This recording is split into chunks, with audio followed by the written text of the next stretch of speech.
কয় যেখানে চোখ যায় সেখানে মন যায়। বলেন, আমার সাথে বলেন, যেখানে চোখ যায় সেখানে কি যায়? মন যায়। যেখানে চোখ যায় সেখানে কি যায়? মন যায়। তাহলে বোঝা গেল মনের স্থির রাখতে হইলে চোখের কাজে লাগাইতে হবে। বুঝে নয় কথা? হ্যাঁ, মনের যদি কাজে স্থির রাখতে হয় তাহলে চোখের কি লাগাইতে হবে? কেন? যেখানে চোখ যায়, বলেন, সেখানে মন যায়। চোখ না গেলে মন যায় না। যে সাহেবে নেশাব হয়, মালের যদি জাকাত পরিমাণ মাল না থাকে তাহলে তার উপরে জাকাত ফরজ নয়। জাকাত নামে যদি দিতে হয় তাহলে নেশাব পরিমাণ মালের মালিক হইতে হবে। ঠিক আছে না?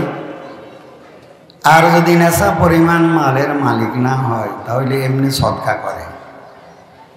তা এখন ওয়াজটা কি?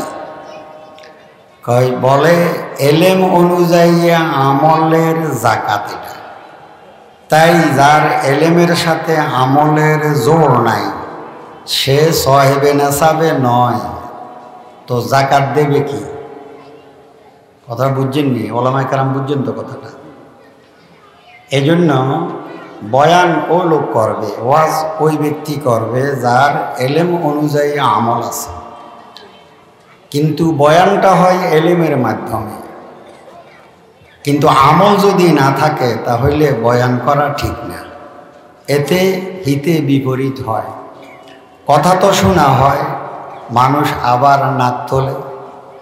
লোকটা তো কথাটা ভালো বলে কিন্তু কাজটা ভালো করে না, এই সমস্যা সৃষ্টি হয়। তাহলে কি বুঝলাম? ছোট্ট একটা ওয়াজ হইল যে ওয়াজ এলেম অনুযায়ী আমলের জাকাত স্বরূপ। তাই যিনি ওয়াজ করবেন উনার এলেম মোতাবেকে আমল হওয়া চাই। তা আমরা যারা আছি এই জন্য ওয়াজ করা আমাদের জন্য শোভা পায় না। থানবী রহমতুল্লাহ আলাই এ কথাটার জবাব এভাবে দিয়েছেন। হযরত বলেন যে বেআমলও ওয়াজ করতে পারবে, যারা আমল নাই তারও ওয়াজ করা যাবে, তবে ওয়াজের পরে বেআমল থাকতে পারবে না। আর বুঝছেননি কথা? কথা কয়টা হইল? দুটা। এক হইল আমলবিহীন ওয়াজ যেন না হয়, আরেকটা হইল ওয়াজ হওয়ার পরে যেন আমলবিহীন না থাকে। তো প্রথমটা এক নাম্বার, অন্তত বয়ানের পরে আলোচনার পরে যেন আমল নসিব হয়, এই ফিকির যেন আমাদের সবাই থাকে। এই হলো একটা জরুরি কথা। ওয়াজ মাহফিল কেন্দ্রিক আরেকটা জরুরি কথা হইল যিনি বলবেন তো ওয়াজ করবেন উনার মনের ধ্যান ধারণা কেমন হওয়া চাই। এই জন্য হারদুই হযরত কোরআনের তেলাওয়াতে যে কথাটা বলছিলেন, যিনি কোরআন তেলাওয়াত করে উনি মনে মনে ভাববে যে হাকামাল হাকিমিন রব্বুল আলামিন বলতেছেন, দেখি আমার কোরআন তুমি কত সুন্দর পড়তে পারো। এই ধ্যান নিয়ে তেলাওয়াতটা করবে। আর বক্তা বয়ান করবে, তার মনের ভিতরে এই ভাবনাটা থাকবে যে আল্লাহ রব্বুল আলামিন চেয়ে আছে যেন আমারে বলে যে আমার দ্বীনের বুঝ তোমার কোন আন্দাজে আছে, ওই বুঝটা তুমি প্রকাশ করো। নাকি কথা বুঝতে পারছি না? আমরা যারা শ্রোতা আছি, আমরা শ্রোতারা শুনতে বসলে আমাদের মনের ধ্যান থাকবে আমি এখানে শুধু শুধু শুনতে আসি নাই, আমি এখানে জানতে আসছি। তাই আল্লাহ রাব্বুল আলামিনের কালাম মজিদের হাদিসে নববীর ব্যাখ্যা হবে, বিশ্লেষণ হবে, ধর্মীয় আলোচনা হবে। এই আলোচনাগুলা আমাকে মন দিয়ে শুনতে হবে। তবে শোনা মূল না, মূল হইল আমার জানা। এই ধ্যানে যদি আমি শুনতে বসি আর আল্লাহকে খুশি করার জন্য বক্তা যদি বলতে থাকে, তাহলে আমাদের এই বলা শোনার উসিলাতে হেদায়েত আসবে, নাজাত হবে। এই জন্য যিনি বয়ান করবেন উনার এটা হবে ইখলাস। এই বয়ান হবে কয়েক ধাঁচে। কিছু বয়ান হয় যেটাকে বলে হেদায়েতি বয়ান, আবার কিছু বয়ান থাকে প্রতিবাদী। কি কথা বলে? কিছু মাজমা হয় হেদায়েতি, আবার কিছু সভা সমিতি হয় প্রতিবাদী, আবার অনেক সময় আলোচনা হয় জিহাদি। প্রত্যেকটা বয়ানের ভিন্ন ভিন্ন এবং তার ধাঁচও হবে ভিন্ন। প্রতিবাদী বয়ানে প্রতিপক্ষ থাকে, বলেন কি থাকে? প্রতিপক্ষ থাকে। তাই প্রতিবাদী বয়ানে প্রতিপক্ষকে লক্ষ্য করে তারে তুলাধুনা দুনতে পারেন আপনি, কোনো সমস্যা নাই, যেহেতু আমার কাজে হলো প্রতিবাদ। তার ভুল ধরিয়ে সঠিক কথা আপনি মাজমাতে বয়ান করবেন, প্রতিপক্ষকে গায়েল করে প্রয়োজনে। জেহাদি বয়ানে জজবা থাকবে, যেহেতু এখানে আমাকে জেহাদের জন্য তৈরি করা হবে, তাই সেখানে জোশ থাকবে। আরেকটা হলো হেদায়েতি বয়ান। হেদায়েতি বয়ান সর্বশ্রেণীর মানুষ আছে, এখানে কোনো প্রতিপক্ষ নাই, কোনো কাউকে নির্দিষ্ট করে টার্গেটও নয়। এখানে দিনের সহি কথাগুলো আলোচনা হবে, না কাউকে প্রতিপক্ষ ভাবা হবে, না এখানে কোনো জোশে কাজ করবে। এটা বয়ানের জগতে হেদায়েতি বয়ানের তরিকা। তাই হেদায়েতি বয়ানে যিনি বয়ান করবেন উনার ভাষা হবে সুন্দর। বলেন ভাষা হবে কি? সুন্দর। সুন্দর ভাষায় মহব্বতের সাথে নরম স্বরে সুরে কথাগুলো বলবেন। তাই স্বর হবে নরম, দিল হবে উদার, ভাষা হবে সুন্দর। এই তিনটার মিশ্রণে হেদায়েতি বয়ান হবে। হেদায়েতি বয়ানে জোশ থাকবে না, তবে ভিতরে জ্বলন দরদ থাকবে। আল্লাহ হেদায়েতি বয়ানগুলোকে আমাদের এভাবে করার তৌফিক দান করেন। তখন কি হবে? হেদায়েতি বয়ানে যারা ভুল করে ওদের ভুল সংশোধন হবে, পরস্পরে আমাদের মাঝে সহযোগিতা আসবে। কখনো এই বয়ানের মাধ্যমে আমাদের পরস্পরে বিভক্তি হবে না। এই হলো হেদায়েতি বয়ানের সিস্টেম। আমরা যখন বয়ান শুনতে আসি, এই বয়ান শুনতে আসার পরে বসারও বয়ানের তরিকা আছে। বলেন কি আছে? শ্রোতা, বসার তরিকা আছে না নাই? আমরা এই তরিকাটা পূরণ করে বসবো।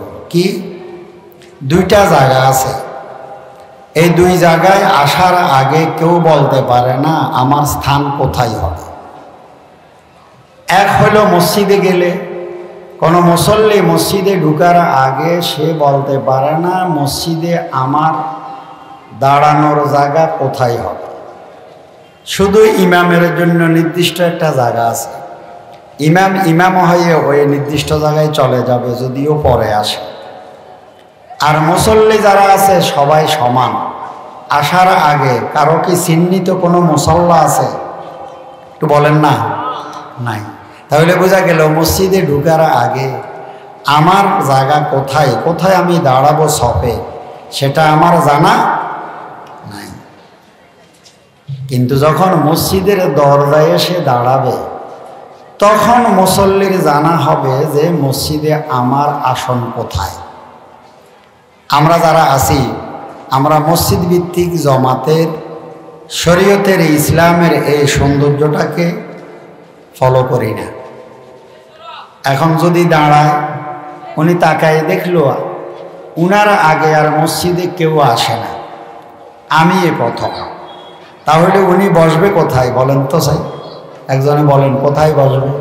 হ্যাঁ, প্রথম কাতারে ইমাম বরাবরে। যদি ইমামতির মতো যোগ্য থাকে সরাসরি ইমাম বরাবরে পিছে বসলেও কোনো সমস্যা নেই।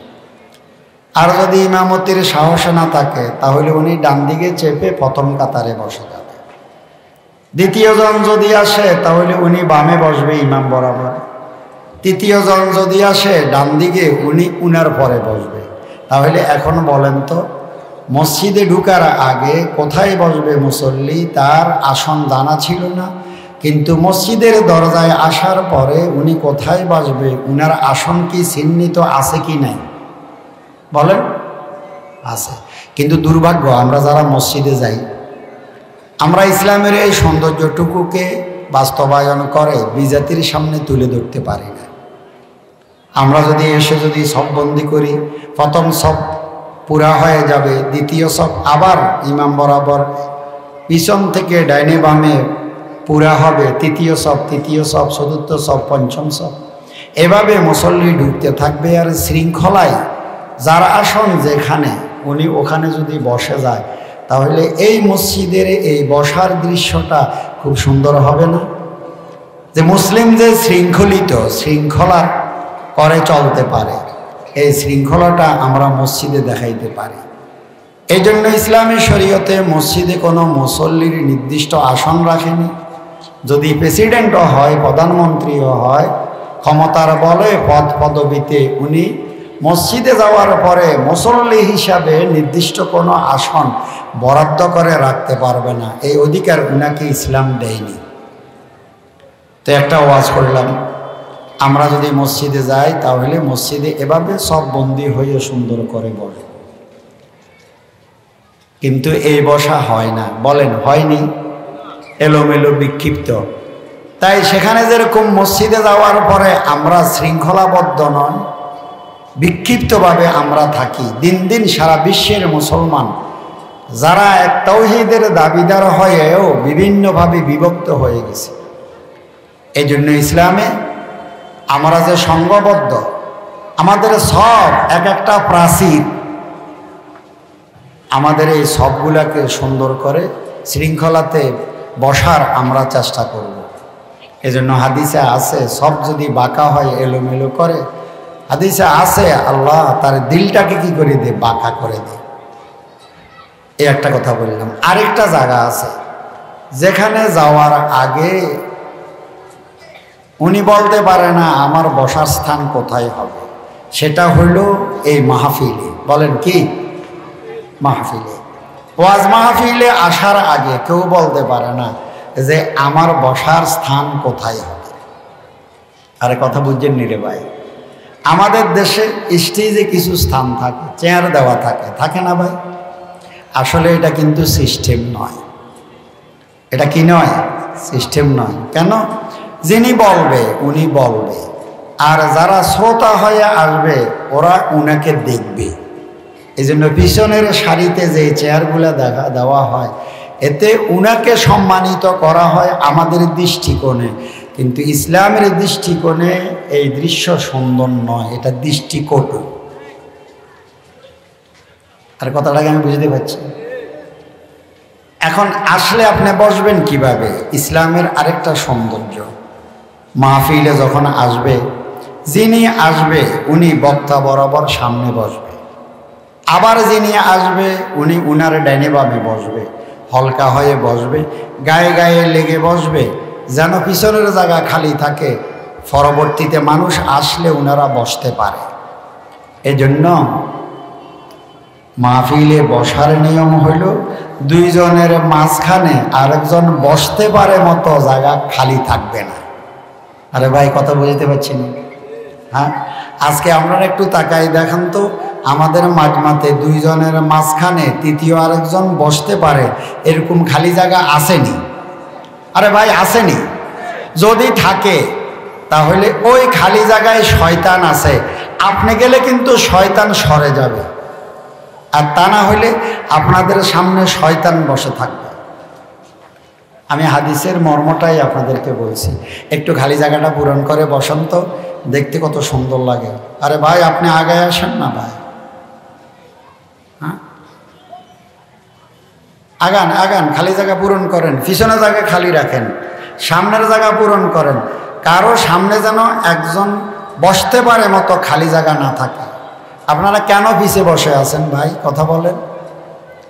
কোরআনে আছে ফাফসাহু ইয়াফসাহিল্লাহু লাকুম, মাঝমাতে জায়গা কোষাদা করো, অর্থাৎ তোমরা মাঝমাকে ছোট করো, আল্লাহ তোমাদের বড় জান্নাতের মালিক বানাই দেবে। বলেন তো মাজমা ছোট হয় গায়ে গায়ে লেগে বসলেন, হ্যাঁ আয়তনে ছোট হবে না? তাহলে আল্লাহ জান্নাতে আপনাদের জন্য জায়গারে খোলাসা করে দেবে। এই যে আপনারা কিছু ভাই বসে আছেন, মনে হয় খেতে বসছেন প্লেট আসবে না, এখানে খেতে বসেন নাই, শুনতে বসছেন। আসেন আপনারা মাজমাতে লেগে যান, জুড়ে যান। আশা করি আমাদের ওয়াইজিন হজরত আসবেন, ওনারা ওয়াজ করবেন, আমি কিছু জরুরি কথা আপনাদের শোনাব। লেগে যান, গায়ে গায়ে লেগে যান। এই গেল মাজমাতে বসার আদব। আরেকটা জরুরি কথা বলি, ওয়াজ মাহফিল এটা একটা ইবাদত। বলেন কি? বলেন না, এটা কি ইবাদত? ওয়াজ মাহফিল কোনো তামাশা নয়, ইসলাম কোনো আনুষ্ঠানিকতার ধর্ম নয়। ইসলামকে আমরা বোঝার চেষ্টা করি। এখন আমাদের দেশে ওয়াজ মাহফিল হইলে ওয়াজের নামে এসে বাহিরে হাঁটা চলা ঘুরাঘুরি হয়, হয় কি হয় না? কথা বলেন। আদা যদি বসে, আদা বাহিরে হাঁটে, কিন্তু এই হাঁটাটা ইসলামী দৃষ্টিকোণে ঠিক নয়। খুব কথাটা বুঝেন। ওয়াজে আসা এটা ফরজে আইন নয়। কোনো মানুষ যদি ওয়াজে না আসে গুনাহ হবে না। বলেন কি হবে না? গুনাহ হবে। আরে ওয়াজ মাহফিলে না আসলে এই মহল্লার কেউ ওর গুনাহ হবে? গুনাহ হবে না। আসলে ফজিলত পাবে, না আসলে, আমার সাথে বলেন, না আসলে কি হবে না? না না, গুনাহ হবে না। যদি না আসলে গুনাহ হয় তাহলে তো মাদ্রাসাওয়ালারা গুনার একটা কারখানা খুলে দিছে। আসলো না, ওরা গুনাহগার হয়ে গেল না। ভাই, ওয়াজ মাহফিলে আসলে ফায়দা আছে, না আসলে কি নাই? গুনাহ নাই। কিন্তু আপনি যদি আসেন তাহলে অবশ্যই এই মাহফিলের মর্যাদা আপনাকে রক্ষা করতে হবে। এই জন্য যারা মাঝে মাঝে এসে বাহিরে হাঁটে আর এদিকে দিনের আলোচনা চলে, তখন পরোক্ষভাবে ওই লোকটা বুঝাইতে চায় যে যে কথাগুলা আলোচনা হয় মূলে এগুলা শোনার কথা নয়। বলেন না, কি নয়? এগুলা শোনার কথা নয়। এই জন্য আমি বাহিরে হাঁটতেছি। আবারও কথাটা বলি, যেহেতু এই কথাগুলো আলোচনা হয় না, এই জন্য প্রথম শুনতে নতুন নতুন মনে হবে, বুঝতেও আমার কঠিন হবে। আসছি কেন? কোরআনের আলোচনা শুনতে। বলেন না? তো চলে আলোচনা, আমি বাহিরে হাঁটা চলাতে আছি। এই আমার বাহিরের হাঁটা চলায় আমি পরোক্ষভাবে বুঝাইতে চাইছি যে দিনের আলোচনা হয় এগুলা মূলে শোনার নয়। তো যদি শোনারে না হয় আসলেন কেন? তাই এটা মাহফিলের অবমাননা হয়। ধর্মীয় কথার কি হয়? বলেন না গো, অবমাননা হয়। এই জন্য আমরা যারা যখন যেখানে মাহফিলে যাব, মনে রাখবেন, গেলে ফায়দা আছে, না গেলে গুনাহ নাই। তবে যাওয়ার পরে যতক্ষণ আমার সুযোগ আছে আমি ততক্ষণ মাজমাতে থাকব। যখন আমার কোনো প্রয়োজন পড়ে, একান্ত প্রয়োজনে আমি বের হয়ে চলে যাব। কিন্তু অলস হয়ে মাজমার চতুর্পাশে হাঁটা চলা কি করব না। এখন আমারে বলেন, আমার আলোচনার পরে এই মাজমার চতুর্পাশে নিষ্প্রয়োজনে হাঁটা চলা, সোর চিৎকার, এটা কি এই মাহফিলের অবজ্ঞা, অবমাননা নয়? এটা আমরা অনেক সময় মাথায় রাখি না। আচ্ছা, খাস মানুষও আমরা এভাবে করি নিষ্প্রয়োজন। আবারও আমি কথাটা বলি, যে কথাটা বলা খুব প্রয়োজন। আমি যখন কোনো মাজমাতে যাব আমি দিনই বয়ান শুনতে থাকব। যখনই আমার কোনো প্রয়োজন পড়ে আমি উঠে যাব। আমি চলে গেলে কোনো দোষ নাই। নিষ্প্রয়োজনে চতুর্দিকে শোর হাঙ্গামা করব না, হাঁটাচলা করব না, বিশৃঙ্খলা সৃষ্টি করব না, যাতে মাজমার অবমাননা, অবমূল্যায়ন বোঝা যায় এমন কাজ আমি করব না। কথাটা কি আপনাদের পছন্দ হয়েছে? কথা কয় জমে থাকবেন। আরেকটা জরুরি কথা বলি, যেটা মাজমা কেন্দ্রিক বলা প্রয়োজন। দিনই কথা আমরা শুনবো কিভাবে? আজকে আমরা অনেক সময় শুনি, কিন্তু শুনি যে আমাদের দ্বীনি জ্ঞান আমাদের বাড়ে না। এই দ্বীনি মাজমাতে দ্বীনের কথা শোনার একটা সিস্টেম আছে। কিভাবে? সাহাবায়ে কেরাম রিজওয়ানুল্লাহ তাআলা আনহুম আজমাইন রাসূলের কথা যেভাবে শুনতেন, আমাদেরও এই মাজমাতে যিনি আলোচনা করে, আলোচকের আলোচনা শুনতে যদি আপনার ইচ্ছে করে, আপনি যদি বসেন, তাহলে আপনাকে ওই সাহাবাদের তরিকাতে শুনতে হবে, নাকি ভাই? পছন্দ না লাগলে আপনি উঠে যাবেন, কোনো সমস্যা নাই। যতক্ষণ মনে ভালো লাগে ততক্ষণ বসবেন, অসুবিধা মনে হইলে আপনি চলে যাবেন। কিন্তু যতক্ষণ বসবেন আপনাদেরকে শুনতে হবে সাহাবায়ে কেরাম রিজওয়ানুল্লাহ তাআলা আনহুম আজমাইন যেভাবে রাসূলের কথা শুনছেন ওইভাবে। এখন সাহাবায়ে কেরাম রাসূলের কথা কিভাবে শুনতেন?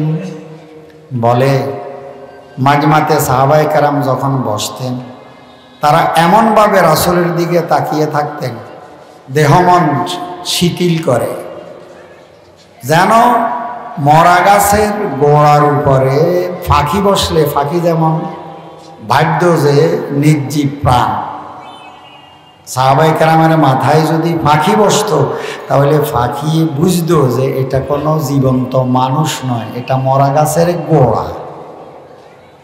এটা আমি আমার মতো করে বুঝাবার জন্য বলছি। মরা গাছের গোড়া কেন? আরে ভাই, এমনি গাছ তো বাতাসি হয়ে হেলে দুলে লড়ে, লড়ে না? লড়ে না। কিন্তু কোনো গাছের গোড়া যদি থাকে দুই হাত চার হাত, এটা কি লড়েনি রে ভাই বাতাসে? না খালি দাঁড়াই থাকে, দাঁড়িয়ে থাকে। সাহাবায়ে কেরাম মাজমাতে রাসূলের কথা শুনতেন এভাবে, যে কোনো নড়া ছড়া নাই। ফাঁকি যদি বসতো বুঝতো যে এটা কোনো জীবন্ত মানুষ নয়। নিয়ত করেন আজকের জন্য যতক্ষণ সম্ভব আমরা এই মাজমাতে আমাদের ওলামায়ে হযরত আসবেন, বহু স্বনামধন্য ওলামায়ে কেরাম আসবেন, যাদের বয়ান শোনার জন্য সবাই আগ্রহী। আমরা এভাবে শুনব, ঠিক আছে না ভাই? হ্যাঁ, অনর্থক নড়াছড়া করব না। কি করব না? দেহের নড়াছড়া করব না, নিষ্প্রয়োজনে নড়াছড়া করব না, একেবারে স্থির হয়ে থাকব। যে যতটুকু পারবেন এভাবে থাকবেন। কেন আপনি দেহটাকে শিথিল করে আপনি বয়ান শুনবেন কেন? এটার ফায়দাটা বুঝেন। ও ভাই, শুনে ওয়াজ মাহফিল শুনতে আসলে শ্রোতা হবে দুই প্রকার। কয় প্রকার বলেন?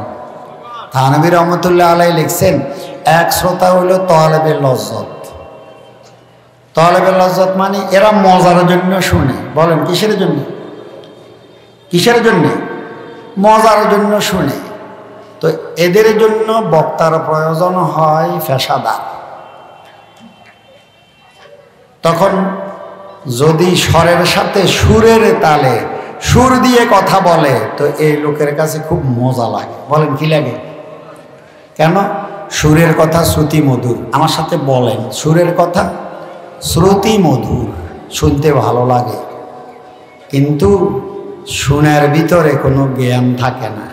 তো তলেবে লজ্জতে শোনার জন্য শুনে, যারা ওয়াজকে মজার জন্য শুনে ওরা শুধু শোনার জন্য শুনে, শ্রুত কথা থেকে জ্ঞান নেওয়ার ওদের কোনো ইচ্ছা থাকে না। তাই ওদেরকে খুশি করার জন্য সুর দেওয়া হয়। কেন? সুর দিলে শুনতে কি লাগে? ভালো লাগে। বলেন না গো? শুনতে ভালো লাগে। বা সুরের মূর্ছনায় উনি ডুব দে, শুনে সার, কোনো জ্ঞান নাই। কথা বুঝছেননি? আপনারা করবেন তো এমন কি কোনো বোকা মানুষ আছে যে শুনানোর সার হয়, জ্ঞান নাই? এরকম কি কেউ শুনে? কহ শুনে। যেমন আপনি দেখবেন অনেক মূর্খ লোকও হিন্দি ক্যাসেট শুনে। আরে ভাই, শুনে না? শুনে না। যাতে বাংলা কথাও ঠিক করে কইতে পারে না, হেও হিন্দি গান শুনে। হিন্দি গান কি সে বুঝে? বলেন না। কিন্তু শুনেনি। একবার শুনে ক্যাসেট না বারবার, তার ঘরে শুধু বাজতে থাকে। শুধু বেড়াই শুনে তা নাই, বেড়িরাও শুনে। এখন প্রশ্ন হইল, ও একবার না বারবার শুনে। কয় কেন শুনে? ভাই শুনতে কি লাগে? বলেন না, আমার সাথে বলেন, শুনতে কি লাগে? ভালো লাগে। তাহলে বোঝা গেল না বুঝলেও শুনতে ভালো লাগে যদি সুরালো হয়, এটা শুনতে থাকে। কিন্তু না বুঝে শুনলে কি কোনো জ্ঞান হয়? বলেন না। তাহলে এক প্রকারের শ্রোতা থাকে, এরা তলেবের লজ্জত, এরা মজার জন্য শুনে, আর ওদেরকে খুশি করার জন্য আমরা সুর দিয়ে থাকি। সুর দিলে ওরা বড় খুশি, শুনায় সার, কিন্তু তার কোনো জ্ঞান নাই। এরকম যদি 1000 দিনও শুনে, হিন্দি ক্যাসেট শুনে যেমন ঘরের বেড়ি কোনো জ্ঞান পায় না, এরকম হাজারো ওয়াজ শুনেও আমার কি হবে না? জ্ঞান হবে না। তো বলে জ্ঞানের জন্য যদি কেউ শুনে, এটাকে থানভী রহমতুল্লাহ আলাইহি বলছেন, এটাকে বলে এই প্রকার শ্রোতারে বলে তলেবে এলাজ। মানে মূর্খতার রোগ আছে। বলেন না কি? আরে ভাই, ক্যান্সারও একটা রোগ, রোগ না রোগ নয়? ডায়াবেটিস রোগ, ক্যান্সার রোগ নয়? ক্যান্সার, ডায়াবেটিস আরও মারাত্মক কোনো রোগ যদি থাকে, এর চেয়েও বড় রোগ হইল মূর্খতা। মূর্খতার উপরে বড় কোনো রোগ কি মানবের নাই। তো এক প্রকারের শ্রোতা হইল, ওনারা যখন ওয়াজ মাহফিল হয়, কোথাও কোনো সেমিনার হয়, যেভাবে হোক, চাই দুনিয়ায় কেন্দ্রিক হোক বা দিন কেন্দ্রিক হোক, তখন ওরা তলেবে এলাজ, ওরা চিকিৎসার জন্য যায়। কিসের? মূর্খতার রোগের। তাই ওনারা জ্ঞান নিতে যায়। বলেন কিসের জন্য? আছে না নাই এরকম কিছু শ্রোতা? আসেনি গো? এই এক প্রকারের শ্রোতা আছে। তো দুইও যারা তলেবে এলাজ, জ্ঞানের জন্য মাজমাতে আসে, এদের জ্ঞান নিতে হইলে কথাগুলো ধীরে ধীরে বলতে হয়। বলেন কি? আমার সাথে বলেন না, কি সুরে না ধীরে? আরে ভাই, জ্ঞানের জন্য কথাটা কি সুরে বলতে হয় না ধীরে? ধীরে ধীরে বলতে হয়। এজন্য আপনারা দেখবেন স্কুলে, কলেজে, মাদ্রাসায় শিক্ষক তারা পাঠদানে কখনো স্বরের সাথে সুরের তালে ক্লাসে পড়ায়? বলেন না। আরে ভাই, পড়ায়নি। স্বরের সাথে সুরের তালে কোনো মাস্টার বা হুজুর তার পাঠদানে, পাঠশালায় পড়ায়? ভাই, পড়া না। প্রশ্ন হইল কেন? উনারা বুঝে গেছে কথা, এটা পাঠশালা, পাঠদানে জ্ঞানের জন্যে। জ্ঞানের জন্যে যদি বলতে হয়, ধীরে ধীরে বলতে হয়। কথা যদি জটিল হয়, জটিল কথা একাধিকবার বলতে হয়। বলার পরে আবার পরীক্ষা নিতে হয়, শ্রুত কথাটা শ্রোতায় শুনে বুঝলো কিনা, যাচাই করে। যদি বুঝ আসে, কথাটা সে বুঝেনি, তাহলে শিক্ষক আবার এটা রিপিট করে। ঠিক না বেঠি? বুঝে থাকলে বলেন কেন এমন করল শিক্ষক? যেহেতু উনি শিক্ষক, শিক্ষা দেবেন। শিক্ষার্থী যদি শিক্ষা না পায়, তাহলে শিক্ষালয়ে শিক্ষকের সামনে শিক্ষার্থীর কোনো উপকার নাই। তাই কথাগুলো ধীরে ধীরে বলে, বুঝিয়ে বুঝিয়ে বলে, একবার না হলে আবার বলে, জটিল কথা বারবার বলে। আল্লাহর রাসূল সাহাবায়ে কেরাম রাদিয়াল্লাহু তাআলা আনহুম আজমাইনকে যখনই এই ওয়াজ করছেন, দিনই আলোচনা করছিলেন, এভাবে ধীরে ধীরে বলতেন। শব্দগুলা গনে গনে নেওয়া যেত, জটিল কথা হলে একাধিকবার বলতো। উদ্দেশ্য জ্ঞান দেওয়া। বলেন কি দেওয়া? আমরাও নিয়ত করি, আমরা যে কোনো ওয়াজ মাহফিলে যাব, আমরা তালেবে এলাজ জ্ঞানের জন্য যাব। বলেন কিসের জন্য যাব? বলেন কিসের জন্য যাব? জ্ঞানের জন্য যাব।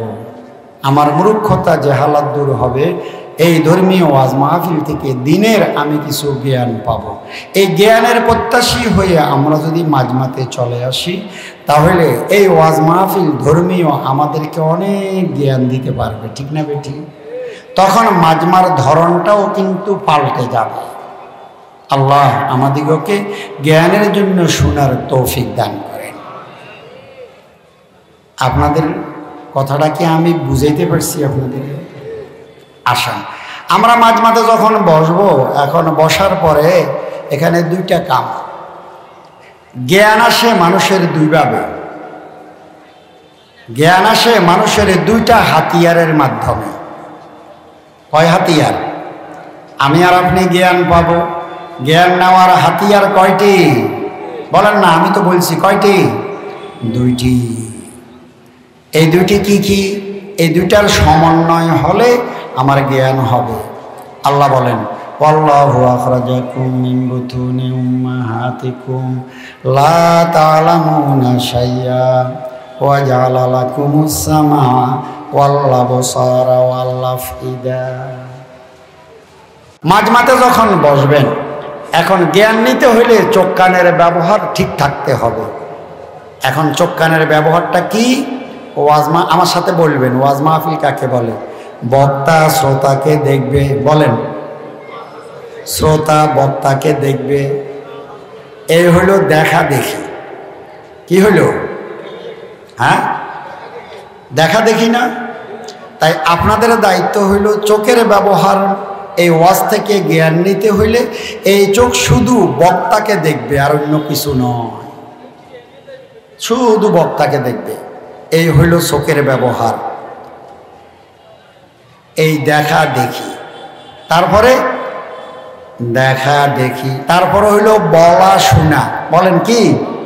বক্তাই বলবে, বক্তা কি বলবে, শ্রোতায় শুনবে। যিনি বয়ান করেন উনি বলবে, আর আপনারা যারা আছেন এই মুহূর্তে শ্রোতা, আপনারা শুনবেন। তাহলে ওয়াজ মাহফিল কাকে বলে? দেখা দেখি বলা শোনা। বলেন না, বক্তা শ্রোতায় দেখা দেখি বলা শোনা। এই দেখা দেখি বলা শোনা হইলে জ্ঞান হবে। এখন আমারে বলেন, কিছু মনে করিয়েন না, কথাটা বলতে হয়, যেহেতু আমি আজকে আরো বয়ানে যাই, নয় ওয়াজ লইয়াছি, ওয়াজ করতেন না, বুঝেন না কথা? হ্যাঁ, যদি মনে করেন এটাও একটা ওয়াজ, তাহলে ওয়াজ হইল, অসুবিধা নাই। কিন্তু আমি ওয়াজে যাইতেছি না, ওয়াজ করতেছি না, ওয়াজ লইয়াছি। দেখেন আমাদের দেশে এখন কি হয়ে গেল, এখানেও মাইক আছে, বাহিরেও কি আছে? আরে ভাই কথা বলেন না, আছে না নাই? এখন ওয়াজ মাহফিল বলে দেখা দেখি বলা শোনা। মাইক জিগা বাইরে আছে, বাড়ির থেকে যারা শুনতে আছে সেখানে বলা শোনার পর্বটা আছে, হয়তো দেখা দেখি আছে না। আর ভাই কথা বলেন না, তাহলে বোঝা গেল ওইটা আওয়াজ হবে কিন্তু ওয়াজ হবে না।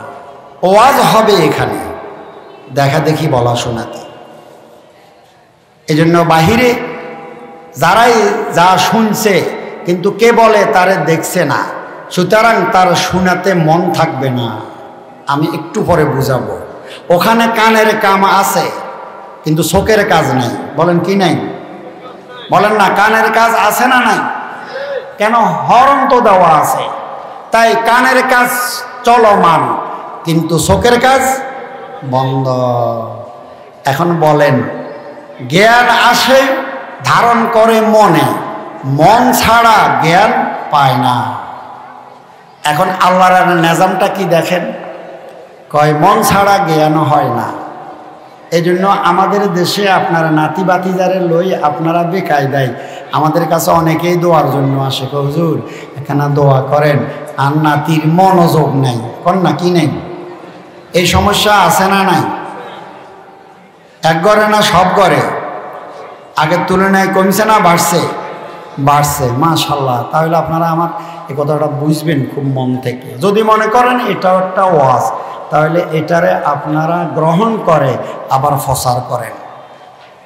এখন তার মনোযোগ নাই, তাই তার জ্ঞান নাই, নির্বোধ হয়ে জন্মিছে। আজও আমার নাতি 12 বছরে নির্বোধ হয়ে সমাজে পরিচিতি পাইছে। কেন? তার মনোযোগ নাই। এখন আল্লাহ কি করছে দেখেন, কয় যেখানে চোখ যায় সেখানে মন যায়। বলেন, আমার সাথে বলেন, যেখানে চোখ যায় সেখানে কি যায়? মন যায়। যেখানে চোখ যায় সেখানে কি যায়? মন যায়। তাহলে বোঝা গেল মনের স্থির রাখতে হইলে চোখের কাজে লাগাইতে হবে। বুঝে নয় কথা?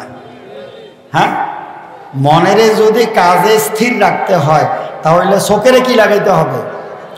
কেন? যেখানে চোখ যায় বলেন, সেখানে মন যায়। চোখ না গেলে মন যায় না, চোখ না গেলে মন যায় না। চোখ দুইটা, একটারে কয় স্বর্ণ চোখ, একটারে কয় অন্তরের চোখ। বলেন না, বনি আদমের চোখ কয়টা? দুইটা, একটা স্বর্ণ চোখ আর একটা অন্তরের চোখ। দেখেন,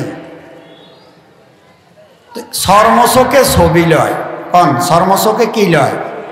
এই ছবি যখন স্মৃতির অ্যালবামে জমা করে তখন অন্তর চোখেও ওই ছবিটা দেখতে থাকে না। বুঝেন না কথা? এখন আপনি যদি চোখ বন্ধ করেন দেখবেন, চোখ যদি খোলা রাখেন ওখানে ফাঁকি একটাই নাচে, মন কি ঘরে থাকবো না? ফাঁকির নাচে যাইব, চলে যাবে। আবার চোখ যদি বন্ধ করেন, অন্তর চোখে যদি কোনো ছবি ভাসে তখন মন ওই অন্তর চোখের ছবির ভিতরে ডুব দেবে, ঠিক না বেঠিক? তাহলে বোঝা গেল যেখানে চোখ যায় সেখানে, বলেন না, মন। এই জন্য মাঝমাতে জ্ঞান যদি পাইতে হয় মনটাকে স্থির রাখতে হয়। ইন্না ফি যালিকা লাযিকরা লিমান কানা লাহু কলবুন আও আলকাস সামা ওয়া হুয়া শাহীদ। আমি আয়াতটা পড়ছি, আয়াতের ব্যাখ্যাতে যাচ্ছি না। এখন মাঝমাতে এখন বসার নিয়ম কি? যে ওয়াজ মাহফিল বলে বক্তা শ্রোতা একে অপরকে দেখবে, আর এই দেখা দেখি বলা শোনাকে ওয়াজ মাহফিল বলে। আপনারা যখন চোখের দৃষ্টি বক্তার দিকে রাখবেন, যখন চোখের এই দৃষ্টি ক্যামেরাটা বক্তার দিকে থাকবে আপনার মনটাও কথাতে থাকবে। আর আপনি যদি আপনার ঘাটটারে মোড়ে ওই যে ওখানে কেজে দাঁড়াইছে ওইদিকে নেন, এই নেওয়ার সাথে সাথে চোখের পরিবর্তনে মন এ জায়গার থেকে ওখানে চলে যাবে। আমি কি বুঝতে পারছি আপনারা? এই জন্য মাহফিলে ফ্যান্ডেলে যারা আসে এদের জন্য ওয়াজ মাহফিল, বাহিরের হরণে ওদের জন্য ওয়াজ মাহফিল জ্ঞানের কার্যকরী ভূমিকা রাখবে না। এটা আওয়াজের অপচয়, শব্দের অপচয়, কোরআনের অবমাননা, কোরআনের প্রতি মানুষের অনীহা অবজ্ঞা সৃষ্টি হওয়ার এক মাধ্যম। আমি কথাটা বুঝতে পারছি? তাহলে বলেন ওয়াজ মাহফিল কাকে বলে? বক্তা শ্রোতা দেখা দেখি বলা শোনা। বক্তার চতুর্দিকে দেখবে, ওনার কিন্তু ঘাড় মড়বে। আল্লাহ রাব্বুল আলামিন কালাম মজিদের মধ্যে ইরশাদ করছে, আরে আমি কোরআন শিখাই মানুষ বানাই। যদি সত্যিই এই কোরআন যদি আসমানি কিতাব যদি মানুষের পড়ার না হতো, জানার আর বুঝার না হতো, আমি মানুষ বানাইতাম না। এই মাঝমাতে এই জন্য আমার মাঝে মাঝে মনে পড়ে, ও খোদা তুই মাথারে মনে হয় বেয়ারিংয়ের উপরে করছ মানুষের বক্তা বানাবার জন্য। বক্তা বলতে ওয়াজ মাহফিলের বক্তৃতা নয়, দুজনে কথা বললো তো কথা নাকি? ফ্যামিলিতে 5 জন নিয়ে ঘরোয়া পরিবেশে তো একজন কথা বলে, উনিও তো বক্তা। হ্যাঁ, আল্লাহ এই ঘাড়ের বেয়ারিংয়ের উপরে দিছে। কি এর উপরে? কথা কয় না কি আমার এই ঘাড়টা বেয়ারিংয়ের না, মাথারে বেয়ারিংয়ে বসেছে, চান না ওই চেয়ার ঘুরাইছেন, এই কিনলে বেয়ারিংয়ের উপরে দিছে। কয় যখন তোমার জীবনে তুমি যখন পথুক হবে, কথা বলবে, তখন কিন্তু তোমার মাথাটাকে তুমি মোড়াইতে হবে। আর যখন তুমি শুনবে তখন যেন সীসা ডালা প্রাচীরের মতন, ঘরের খাম্বার মতন সোজা থাকবে। এই জন্য আমাকে ঘাড় মোড়াইতে হবে। রাসূল কথা বলতেন, মাঝমার সকলের দিকে তাকাইতেন। আচ্ছা বলেন তো, যদি সকলের দিকে তাকায় কথা না বলে, ইনারা বলবো না মনে হয় আমাদের শ্রোতা হিসাবে অবজ্ঞা করছে বক্তা সাহেব, ঠিক না বেঠিক? হ্যাঁ, এই জন্য শুধু ঘাড় মোড়াবে যিনি কথা বলে, তিনি সবার দিকে দৃষ্টি দেবে। উনার এটা রাডারের মতো ঘুরতে থাকবে, ঘুরতে ঘুরতে কথা বলবে। একবার এদিকে তাকাবে, একবার সামনে আসবে, আবার ডানে বামে এদিকে এদিকে তাকাই বলবে। আর শ্রোতারা থাকবে এক ফলকে একেবারে ফিলারের মতো নড়াছড়া বন্ধ করে। আমি কি কথাটা বুঝতে পারছি আপনাদের? একটুও নড়বেন না, ডুলবেনও না, ঘাড় বাঁকা করবেন না, চেয়ে থাকবেন। চোখ গেলে মন থাকবে, তো বলে মনের কেন প্রয়োজন? এই সাহাবায়ে কেরাম এই জন্য এভাবে থাকতেন। কয় মিয়া, মন ছাড়া চোখে দেখে না, কানেও শুনে না। বলেন, চোখে মন ছাড়া দেখে না, কানে মন ছাড়া শুনে না। আমার সাথে বলেন, চোখে মন ছাড়া দেখে না, কানে মন ছাড়া শুনে না। মাঝমাতে বসে আছো, মন যদি না থাকে তাহলে কান বধির থাকবে, শুনবে না। এটার কি অর্থ? ও ভাই দেখেন, অনেকে তো অন আছে হাঁটতে হাঁটতেও শুনে, ঠিক না বে ঠিক কর না? হাঁটতে হাঁটতে শুনে না, কয় চলো হাঁটতে হাঁটতেও শুনুম, 3 মাইল পর্যন্ত রেঞ্জ আছে আওয়াজে। না, হবে না। আচ্ছা, আপনি কোনো একটা জিনিস ভাবতেছেন, কি করতেছেন? মাঝে মাঝে আমরা ভাবি না, বলেন না রে ভাই? তা আপনি ভাবুক হয়ে ভাবতেছেন, চোখটা খোলা, দাঁড়িয়ে দাঁড়িয়ে কোনো কিছু ভাবতেছেন। আপনার চোখের সামনে দিয়ে দোস্ত চলে গেছে, আপনি টের পাইছেন? চোখ তো খোলা আছে, দেবীঘরের দেবীর মতো। যে তাকাইছে তে দেখছে, আপনি তারে দেখছেন মনে হয়েছে, কিন্তু আপনি কিছু বলেন নাই, উনি অভিমান করে চলে গেছে। ফিরতে যদি আপনি বলেন, ভাই আপনি এদিক থেকে এদিকে আসলেন, কখন আসলেন কখন গেলেন? তোর চোখের সামনে দিয়ে গেছি, দেখি রইছ, কথা বলো নাই, এখন বুঝি আমার সাথে মস্কারি করো, তাই না? বুঝে না কথা। তা আপনি বলবেন যে ভাই আসলে ওই সময় আমি ভাবতেছিলাম, চোখ তো খোলা ছিল কিন্তু মন ছিল না। বোঝা গেল চোখে দেখে না, মন যদি যোগ না থাকে। ঠিক না বেটি? বলেন না? এই মুহূর্তে যদি পাশে ঢোল বাজে, আপনি কি শুনবেন? কথা কয় না। আপনি আপনার ভাবনার জগতে যদি ডুবে থাকেন, পাশে যদি খুনাখুনি হয়, মারামারি হয়, ঢোলও বাজে, চিৎকার হয়, আপনি কি বলতে পারেন?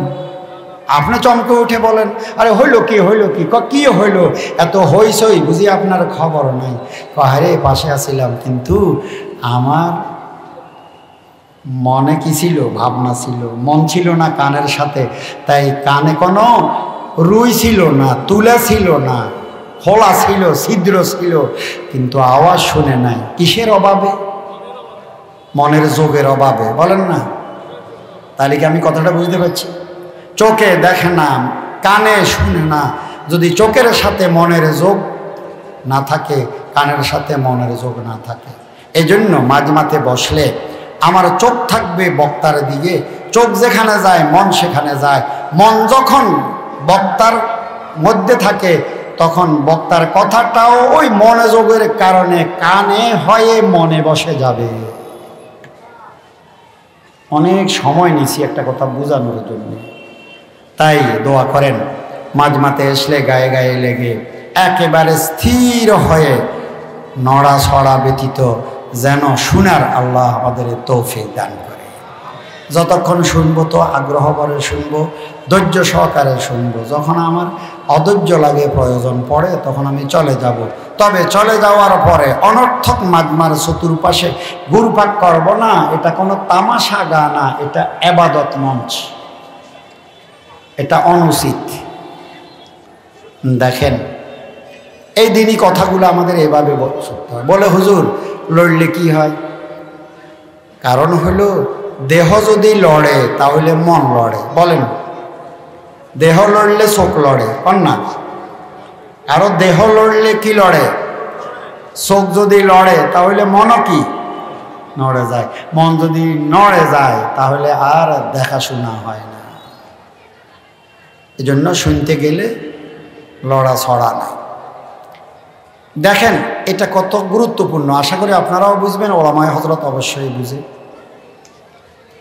যখন ওহী আসলো, বলেন রাসূলের নিকটে যখন প্রথম ওহী আসলো, তো রাসূল জিবরাইল আমিন ওহী যখন আনছেন তখন নিজেও আবার পড়তেছিলেন। প্রথম তো বলছেন মা আনা বিকারি, তারপরে পড়লেন। আল্লাহ বলেন লা তুহাররিক বিলিসানাকা লিতাজালা বি, হে হাবিব আপনি এই মুহূর্তে আপনার জিহ্বা হেলাবেন না, মুখ নাড়বেন না। কেন?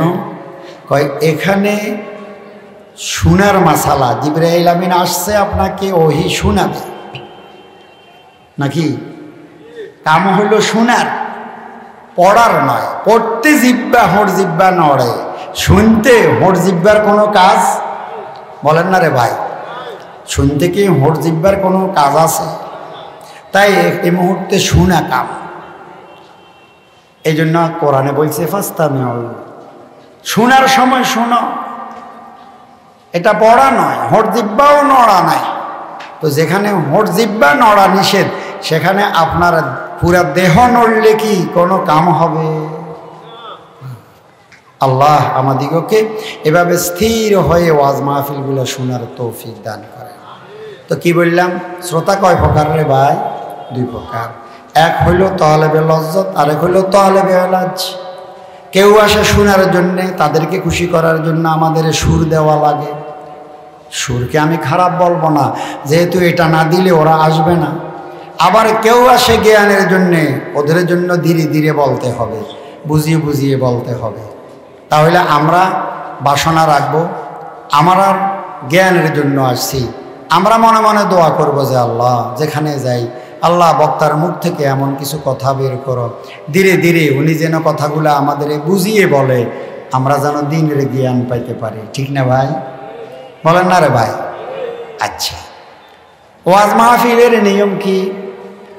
যখনই কিছু ইস্তেলাহাত আছে, সুবহানাল্লাহ, আলহামদুলিল্লাহ, নাকি কথা কন না, আল্লাহু আকবার, কিছু কিছু জিনিস আছে এটা তাসুরাত কয়। যখন আপনি শুনবেন, আপনার থেকেই অলক্ষ্যে চলে আসবে, খুশির কথা শুনছেন, আলহামদুলিল্লাহ আলহামদুলিল্লাহ। আমাদের সমরিন হযরত বলতেন, এটা নিয়ম নাই, কন্যা সুবহানাল্লাহ, ওমা কথা কয় না। এই সুবহানাল্লাহটা ঠেলি বার করার জিনিস না, বুঝে নয় কথা, এটা বুঝি কইবার জিনিস, বুঝে নয় কথা। আরে মিয়া, আসন্যা কথা, রসের কথা বুঝে শুনে ভিতরে যখন রস জমে তখন মুখে হাসি ফুটে। ঠিক না বেটি? কি রসের কথা কই কন লাগেনি, ওরই আসেন না কা, দূর মিয়া কথা বুঝে না। রসের কথা কই, এ কথা কন লাগেনি, ওমা আসে না কা, এ কথা কেউ কয় না। কয় কেন? রসের কথা যদি আসলে রসের কথা রসালু, সে যদি রসিকে বুঝে যায়, তখনই অটোভাবে বুঝের কারণে তার মুখে হাসি হয়। দুঃখের কথা যদি সত্যিই তার অন্তরে দুঃখে রেখাপাত করে, তারে কন লাগে না, ওই অনা সার হয়েছে কান্দে না রে, কন লাগে কেন? আপনারা এই পর্যন্ত শুনছেন নি, তোর বাপের মৌতের কথা কইছি, অনতি কানবি না, যে ঘটনা কি, এটা কয় না, পৃথিবীতে নাই এটা। তখন যদি আপনার কই কন্যা সুবহানাল্লাহ, কন্যা আল্লাহু আকবার, তাহলে কি হবে? মাজমার আগে পরে যে কথাগুলা হয়েছে সব বেঁচতে যাবে। তখন হয়ে যাবে মাজমাটা একটা হইসই ছেলেপনা, ছেলে খেলার মতো। বুঝে নেওয়ার কথা শুনতে আপনাদের কাছে হয়তো একটু জটিল মনে হবে, তবে ভাবলে কথাগুলো আপনারা বুঝতে পারবেন। তাই যেরকম হাসো না কা হাসো, এ কথা বলার প্রয়োজন পড়ে না। হাস্যরসের কথাটা যদি বুঝেই দিতে পারি, সে অবশ্যই নিজ থেকে হেসে উঠবে, মুখটা খুলে যাবে, মুখটা ফাঁক হবে। ঠিক না বেটি? ঠিক সুবহানাল্লাহর জায়গাতে সুবহানাল্লাহ, এটা তাসুরাত। সুবহানাল্লাহর কথা যদি তারে বুঝিয়ে দেওয়া যায়, তে তখন বেসাক্তা বলে উঠবে সুবহানাল্লাহ, আলহামদুলিল্লাহ, আল্লাহু আকবার। আপনাদের কি কথাটা পছন্দ হয়েছে? আর কথা বলেন না মিয়া। তাই কখনো অপেক্ষায় থাকবেন না, কন্যা সুবহানাল্লাহ, এই কন্যা সুবহানাল্লাহর লগে আগের কথা পরের কথা সব গোল্লা যাবে। এই জন্য আমাদের সমনির হযরত বলতেন, মিয়া এটা কই উসুল করার জিনিস না, এটা তোমার ভিতরের অবস্থার বহিঃপ্রকাশ। তাই মানুষের অন্তরে অবস্থার সৃষ্টি করতে হবে, ওই অন্তরের অবস্থা অনুপাতে জবানে তার কালিমা আসবে। হাসির সময় হেসে উঠবে, কাদার সময় কেঁদে দেবে, সুবহানাল্লাহর সময় সুবহানাল্লাহ বলবে। ইন্না লিল্লাহি ওয়া ইন্না ইলাইহি রাজিউন, ইন্না লিল্লাহি ওয়া ইন্না ইলাইহি রাজিউন। বিপদের সময় সে এটা বলে উঠবে। আল্লাহ আমাদিগকে সত্যিই ইসলামের কথাগুলোকে ভিতরে ধারণ করে প্রতিক্রিয়া বাহিরে প্রকাশ করার তৌফিক দান করে। অনেকগুলা জিনিস আমাদের বুঝের অভাবে সব এলোমেলো হয়ে আছে। রাগ করেননি কোনো, আপনারা আজও ওয়াজ করিয়েন না, কারণ আজ তো বক্তা হয়ে আসি নাই, আমি ওনাদের আত্মীয় হয়ে আসছি। বাকি আমারে বসায় রাখছে, এই জন্য আমি দু একটা কথা বলছি, আর অপেক্ষায় থাকতেছি কখন যে সত্যিই আলোচক আসে আলোচনা করবে উনি। আপনারা কোনো রাগ করেননি কেন? না, রাগ করিয়েন না। এই হইল ওয়াজ মাহফিল। শুনবো কেন? ও ভাই, মানুষকে বানাইছে আল্লাহ কাজের জন্যে। বলেন কিসের জন্যে? বলেন আমার সাথে, কিসের জন্যে? কাজের জন্যে।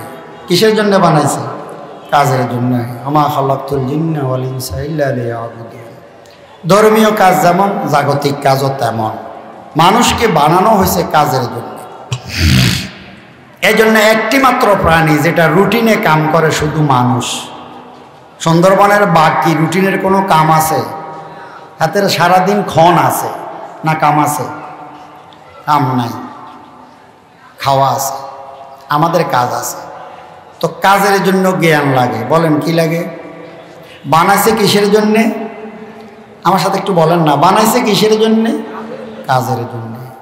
তো কাজ করতে কি লাগে? জ্ঞান লাগে। তাহলে জ্ঞানটা কিসের জন্য হইল? কাজের জন্য। এলেমটা আমলের জন্য। এলেমটা আমলের জন্য। তাই আমলবিহীন এলেম এটা আমার জন্য অভিশাপ। এই জন্য আমাদের দেশে একবার একজন প্রার্থী হয়েছে, তো ওই প্রার্থীর বিপক্ষ লোকে একটা স্লোগান দিছে, এটা আমার জানা আছে। কি স্লোগানটা দিছে? কয় ডাক্তার আছে রুগী নাই, এই ডাক্তারের দরকার নাই। অর্থাৎ প্রার্থী উনি ডাক্তার, কিন্তু চেম্বার নাই, রুগী দেখে না। কি করে না? আর কথা কন না। তো কাজে কাজে শিক্ষিত মানুষের ডাক্তার, কিন্তু কি দেখে না? রুগী দেখে না। এখন ওনারা ডাক্তারিটা ওনার জন্য বৎসনা হয়ে গেছে। তো অ্যান্টিবায়োটিক কি স্লোগান দিল? কয় ডাক্তার আছে রুগী নাই, এই ডাক্তারের দরকার নাই। ডাক্তার আছে রুগী নাই, এই ডাক্তারের দরকার নাই। তাহলে বোঝা গেল জ্ঞান তো কাজের জন্যে। জ্ঞান নিয়ে যদি কাজ না করে তাহলে মান থাকে না। কথাগুলো কি মনে থাকবো আপনাদের? আবার বলেন, জ্ঞান কিসের জন্যে? কাজের জন্যে। তো যদি জ্ঞান নিয়ে যদি কাজ না করে তাহলে এই জ্ঞানের কোনো মান থাকে না। এই জ্ঞানের কোনো মান থাকে না। উদাহরণটা আপনাদের পছন্দ হয়েছে না, আর কথাটা বুঝতে সহজ হয়েছে না। আবার এক পক্ষ কইছে, আরেক পক্ষ স্লোগান কই। এরা জনে স্লোগান দিছে, হে পক্ষে আরেকটা স্লোগান দিছে। বুঝলেন? হেটা ছিল মানে আরেক পক্ষের অর্থ আছে প্রচুর, কিন্তু শিক্ষা নাই। কি নাই? মানে শিক্ষাই কম, অর্থ বেশি। তো হাতারা স্লোগান দিছে। বুঝছেন নি কথা? কয়ে টাকা আছে বিদ্যা নাই, এই প্রার্থীর দরকার নাই। বুঝে নেওয়ার কথাটা। আমি বললাম দেখেন কি আজীব কথা। বোঝা গেল বিদ্যার দাম অর্থের চেয়েও কি? আরে বলেন না মিয়া, জ্ঞানের দাম ধনের চেয়েও কি? অনেক বেশি। ও ভাই, জ্ঞান সমতুল্য পৃথিবীতে আর বড় কোনো এলেমের তুলনায় আর কোনো নেয়ামত বনি আদমের জন্য নাই। তাই জ্ঞান কাজের জন্য। আমরা যখন মাজমাতে আসব তখন এই নিয়তটা রাখবো যে আল্লাহ এখানে আসছি জ্ঞানের জন্যে, এই জ্ঞান মোতাবেকে যেন আমরা আমল করতে পারি, সেই তৌফিক তুমি আমাদের দান করো। তাই জ্ঞানটা নিয়ে চেষ্টা যেমন করবো, আমলের দোয়াও দুই হাত তোলে আল্লাহর কাছে করতে থাকবো। করবো কিনা কথা বলেন? আচ্ছা, এই মন কন্ট্রোল হবে চোখে আর কানে। ছোট্ট করে আরেকটা কথা চলে যাই আপনার ঘরে, আশা করি এই কথাটা আপনার কাজে লাগবে। আমরা ঘরে দুয়ারে যেখানে আমরা সব সময় বলে বেড়াই নাতির মনোযোগ নাই, কন্যা কি নেই? মনোযোগ না থাকার কারণে পড়ালেখাতে তার কি নেই, উন্নতি নাই। এখন মনোযোগ যে নাই কই, কথাই সত্য নয়। খুব বুঝেন, আমার দিকে না তাকাইলে বুঝতেন নয়। আবারও কইয়ের ইন্না ফি যালিকা লাযিকরা, উপদেশ আছে তাতে, লেমান ওই ব্যক্তির জন্যে, লাহু কালবুন আওয়াল কাসামা ওয়া হুয়া শাহীদ, কায় মন বাক্যে যারা দিনের আলোচনা শুনে, ওই শুনাতে কোরআনের এলেম সে পাবে। তো এই মনোযোগ যে নাই কই, এ কথাটা কি নয়। যেখানে মন আছে, মনের একটা যোগ আছে।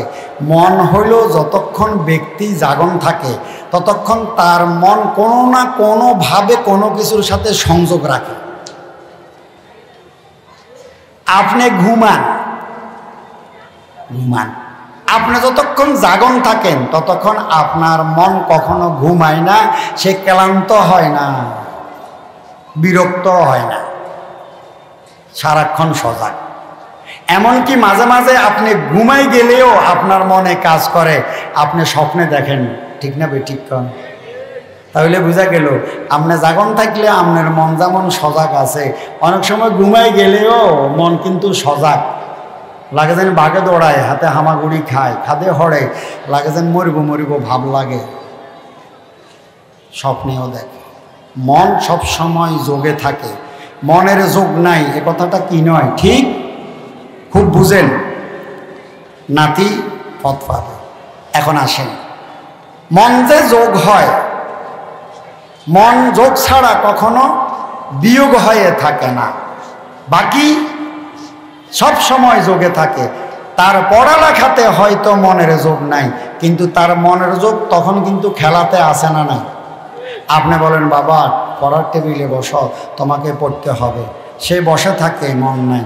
এ সময় সে যে ভাবে ছুটি পেলে খেলবে, মন কি বইতে নাই, খেলাতে আসে না? না, আমার কথা বুঝেন না? তাহলে মনটা তো লেখাতে নাই, খেলাতে আছে। মন কাজে নাই, টাঁসে আছে, কথা কয় না। কারো মন কি বেকার থাকে কখনো? হ্যাঁ, আরে এটা না বুঝলে পড়ালেখা কিচ্ছু বুঝবেন না। মন সব সময় কোনো না কোনো এক কাজে লেগে থাকে। বাকি প্রশ্ন হলো, আল্লাহ কোরআনে বলে, কোরআন, মন তো মানুষের কয়টা রে ভাই? মন কয়টা? একটা। বলেন কয়টা? মা জাআলাল্লাহু লিরাজুলিন মিন কালবাইনি, আপনার নাতির মন একটা, ছেলের মন কয়টা? একটা। মন সব সময় যোগে থাকে, কখনো মন অমনোযোগ হয় না। বাকি কথা হলো, সে পড়াতে মন নাই, খেলাতে আছে। মন তো তার কাজে, টাঁসে আছে, জুয়ে আছে, আড্ডায় আছে, নাইট ক্লাবে আছে, আছে না নাই? বাকি পড়াতে নাই। তো আমরা পড়াতে নাই রে কই মনোযোগ নাই। মনোযোগ নাই মানে মনের যোগ আছে। তবে আপনাকে বলতে হবে, আমার নাতির লেখাতে মনের যোগ নাই, পড়াতে মনের যোগ নাই, কিন্তু তার মনের যোগ খেলাতে আছে। আসেন, যার আল্লাহ রাব্বুল আলামিন মানুষকে তৈরি করে, সূরা হাদীদের এক আয়াতের ভিতরে তিন কালের তিনটা স্বভাবের আলোচনা করে। অভিভাবককে আল্লাহ রাব্বুল আলামিন শিক্ষা দিয়েছেন, দীক্ষা দিয়েছেন। ওই শৈশবে শিশুর স্বভাব হবে খেলাধুলা, লাইবু আলাহাব। তাই সে খেলতে মজা পাবে, পড়তে তার ইচ্ছে হবে না। এটা তার জন্মগত সূত্রে তার মনের গতি হবে, খেলায় তার মেজাজ হবে, সময় তার লেখাপড়ার। তবে খেলতে মজা পাবে, পড়তে লিখতে তার ইচ্ছে হবে না। তুমি অভিভাবক সচেতন থাকবে, তার মন যেন অন্যদিকে না গিয়ে এদিকে থাকতে পারে, এটা তোমাকেই টেনে ধরতে হবে। তাই ছোট্ট করে আমি আপনাদের একটা কথা বলে কথা শেষ করছি। কখনো ঘরের শিশুদেরকে খেলনা সামগ্রী উপহার দেবেন না, খেলনার যোগান দেবেন না। এখনকার ছেলেদের খেলনা সামগ্রী কম না বেশি? আবার বলেন না, কম না বেশি? তাহলে কোরআন আমাদের জ্ঞান দিছে। আমাদের ওলামাদার মরুম আব্দুল আলিম শাহ হুজুর বলতেন, এক তো উলালের বুড়ি, আরও হয়েছে ঢোলের বাড়ি। কোরআন বলে সন্তান শৈশবে এমনিই তারা খেলার নেশা, তাতে যদি আবার খেলনা সামগ্রীর যোগান চলে, তাহলে এই উলালের বুড়ির সামলানোর ক্ষমতা আর কারো থাকবে না। আমার কথা এখানে শেষ। আমরা ওয়াজ মাহফিলে আসলে যে কথাগুলা আমি বলছি, আল্লাহ এই কথাগুলা মোতাবেক জ্ঞান নিয়ে আমলের তৌফিক দান করেন। আর আমাদের সন্তানগুলাকে শেষ কথা, খেলনা সামগ্রী সরবরাহ না করে খাতা কলম সরবরাহ করব বেশি বেশি। এমনিই তারা খেলার মেজাজ, তাদের খেলনা সামগ্রী দিয়ে উলের লেবরের ঢোলের বাড়ি পড়ালেখা থেকে তাদেরকে বিরত রাখছি আমরা অভিভাবক। আল্লাহ এই প্রতিষ্ঠানকে কবুল করেন।